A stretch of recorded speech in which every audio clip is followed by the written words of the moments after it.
महाभारत, वाल्मीकि रामायण के अलावा जैन धर्मों के कई शास्त्रों में भी चारणों की दैवी शक्तियों के उच्च सिद्धियां होने के अनेक वर्णन मिलते हैं।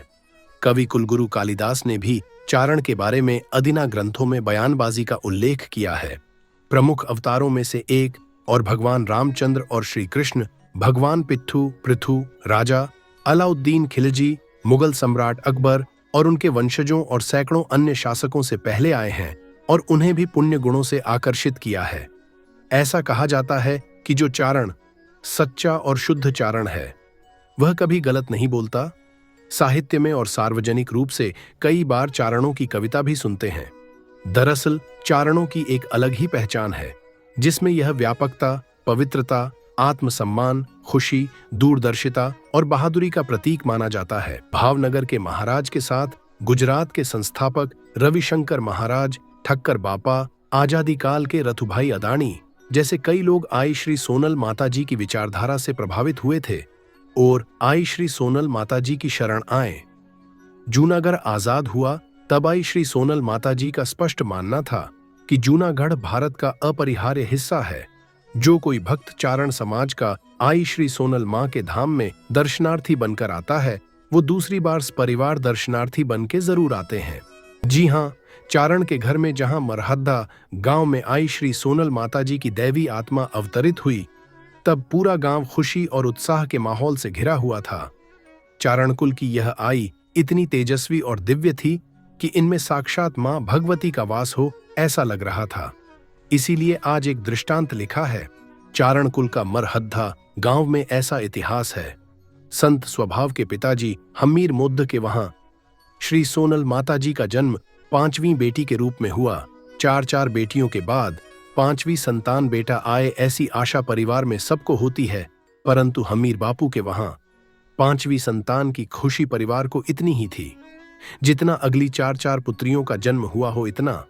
हमीर बापू को पहले हुए सराकद्दिया वाले सोनबाई मां ने वचन दिया था कि आपकी 5वीं पुत्री मां भगवती का अवतार होंगे।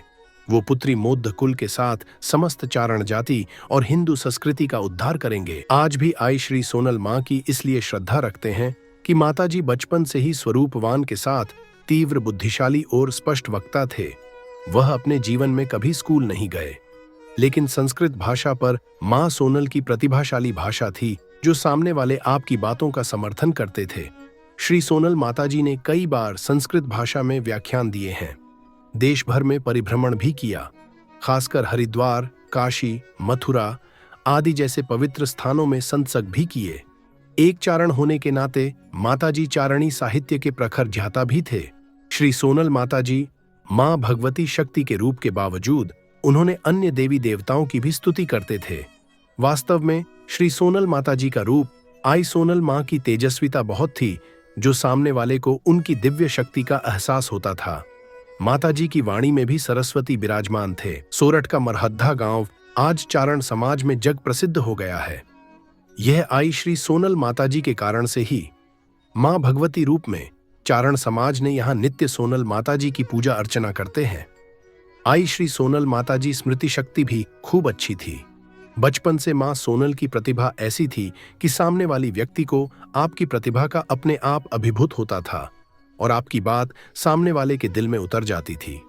समाज के हित के लिए आई मां गीतों और हरिरस के ऐसे दोहे बोलते कि बैठा हुआ 100 कोय भक्त मंत्रमुग्ध हो जाता। माताजी खुद के मधुर कंठ से रामायण की कथा भी सुनाते।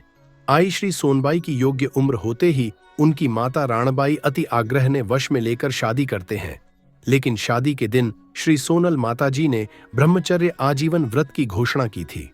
उन्होंने पूरा जीवन समस्त चारण जाति और हिंदू संस्कृति का उद्धार करने में ही बिताया।